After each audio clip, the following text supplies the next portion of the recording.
राधे राधे मेरे प्यारे भाइयों बहनों माताओं व बंधुओं। आज फिर मैं आपके लिए लाई हूँ पद्म पुराण की कथा। बंधुओं, जिसे ज्येष्ठ मास में सुनने मात्र से भगवान श्री विष्णु की विशेष अनुकंपा हो जाती है।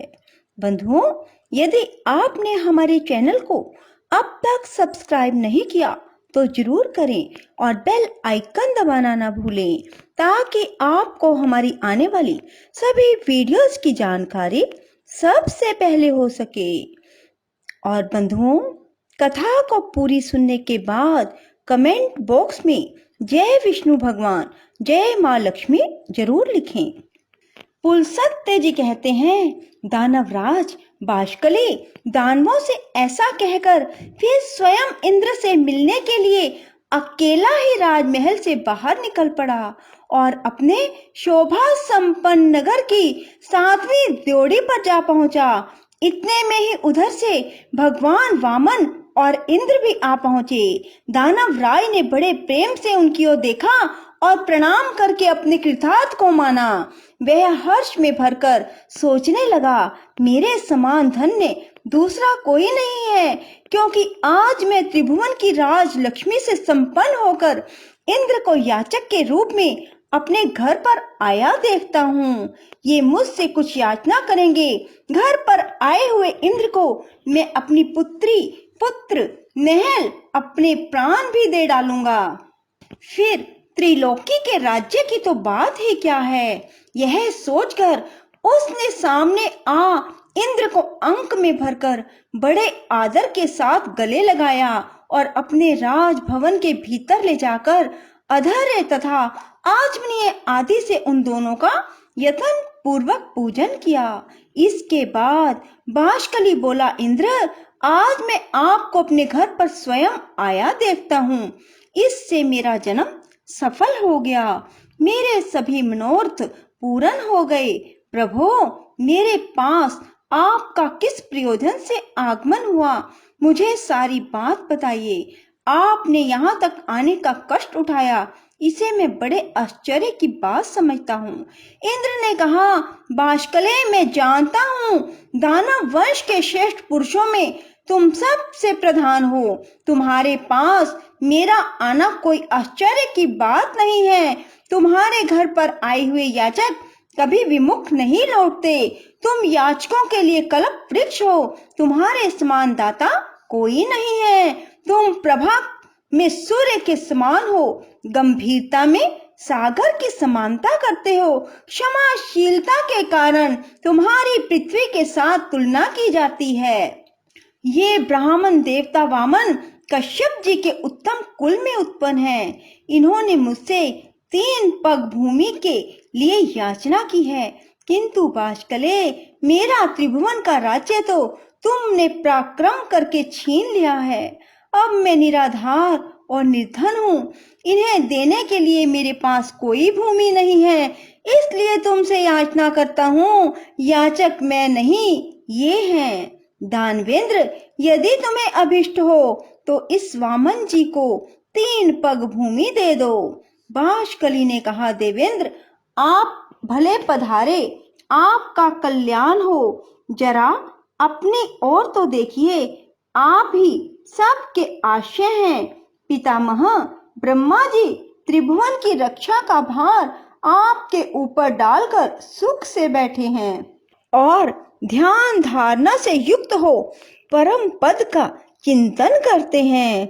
भगवान श्री विष्णु भी अनेकों संग्रामों से थककर जगत की चिंता छोड़ आपके ही भरोसे क्षीर सागर का आश्रय ले सुख की नींद सो रही है।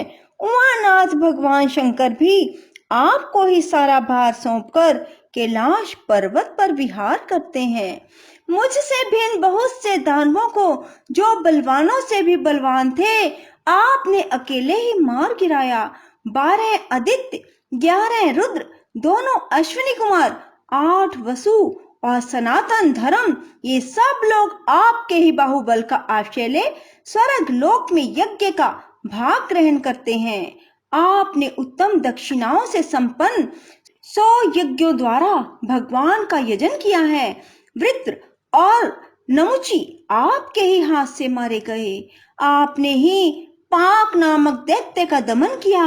सर्वसमर्थ भगवान विष्णु ने आपकी ही आज्ञा से दैत्यराज हिरण्यकशिपु को अपनी जांघ पर बिठाकर मार डाला।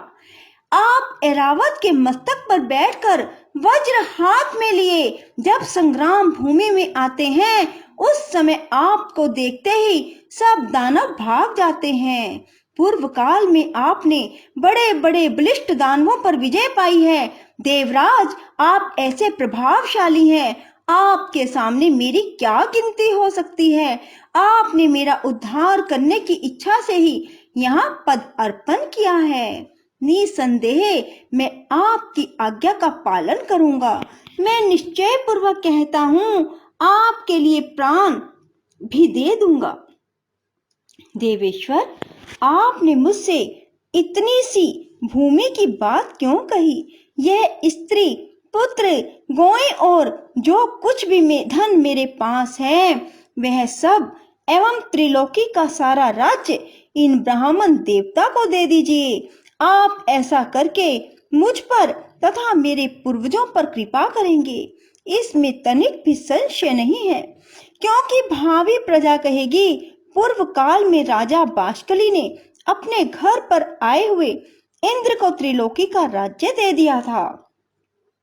दूसरा भी कोई याचक यदि मेरे पास आए तो वह सदा ही मुझे अत्यंत प्रिय होगा। आप तो उन सब में मेरे लिए विशेष आदरणीय हैं, अतः आपको कुछ भी देने में मुझे कोई विचार नहीं करना है। परंतु देवराज, मुझे इस बात से बड़ी लज्जा हो रही है कि इन ब्राह्मण देवता के विशेष प्रार्थना करने पर आप मुझसे 3 ही पग भूमि मांग रहे हैं।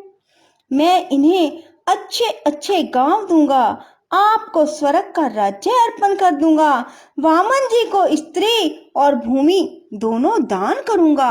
आप मुझ पर कृपा करके यह स्वीकार करें। पुलस्त्य जी कहते हैं, राजन, दानवराज बाष्कली की ऐसा कहने पर उसके पुरोहित शुक्राचार्य ने उससे कहा, महाराज, तुम्हें उचित अनुचित का बिल्कुल ज्ञान नहीं है। किसको कब क्या देना चाहिए इस बात से तुम अनभिज्ञ हो।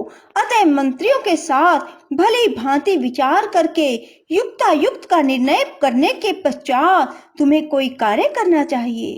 तुमने इंद्र सहित देवताओं को जीतकर त्रिलोकी का राज्य प्राप्त किया है। अपने वचन को पूरा करते ही तुम बंधन में पड़ जाओगे। राजन, ये जो वामन है, इन्हें साक्षात सनातन विष्णु ही समझो। इनके लिए तुम्हें कुछ नहीं देना चाहिए, क्योंकि इन्होंने ही तो पहले तुम्हारे वंश का उच्छेद कराया है और आगे भी कराएंगे। इन्होंने माया से दानवों को परास्त किया है और माया से ही इस समय बोने ब्राह्मण का रूप बनाकर तुम्हें दर्शन दिया है। अतः अब बहुत कहने की आवश्यकता नहीं है। इन्हें कुछ ना कुछ दो। मक्खी के पैर के बराबर भी भूमि देना स्वीकार ना करो। यदि मेरी बात नहीं मानोगे तो शीघ्र ही तुम्हारा नाश हो जाएगा। यह मैं तुम्हें सच्ची बात कह रहा हूँ। बाष्कली ने कहा, गुरुदेव, मैंने धर्म की इच्छा से इन्हें सब कुछ देने की प्रतिज्ञा कर ली है। प्रतिज्ञा का पालन अवश्य करना चाहिए। यह सत्पुरुषों का सनातन धर्म है। यदि ये भगवान विष्णु हैं और मुझसे दान लेकर देवताओं को समृद्धिशाली बनाना चाहते हैं, तब तो मेरे समान धन्य दूसरा कोई नहीं होगा।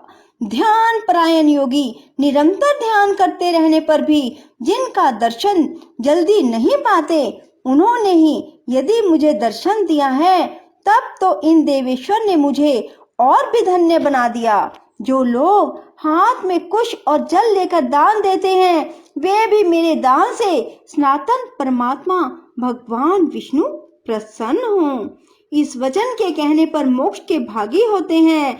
इस कार्य को निश्चित रूप से करने के लिए मेरा जो दृढ़ संकल्प हुआ है, उसमें आपका उपदेश ही कारण है। बचपन में आपने एक बार उपदेश दिया था, जिसे मैंने अच्छी तरह अपने हृदय में धारण कर लिया था। वह उपदेश इस प्रकार था, शत्रु भी यदि घर पर आ जाए तो उसके लिए कोई वस्तु अदेय नहीं है, उसे कुछ भी देने से इनकार नहीं करना चाहिए। गुरुदेव, यदि सोचकर मैंने इंद्र के लिए स्वर्ग का राज्य और वामन जी के लिए अपने प्राण तक दे डालने का निश्चय कर लिया है, जिस दान के देने में कुछ भी कष्ट नहीं होता, ऐसा दान तो संसार में सभी लोग देते हैं। शेष अगले अध्याय में। बोलो विष्णु भगवान की जय, लक्ष्मी माता की जय, वामन अवतार की जय। राधे राधे, जय श्री कृष्णा। बंधुओं, यदि आपको हमारी वीडियो पसंद आए तो इसे लाइक करें और शेयर भी जरूर करें। धन्यवाद।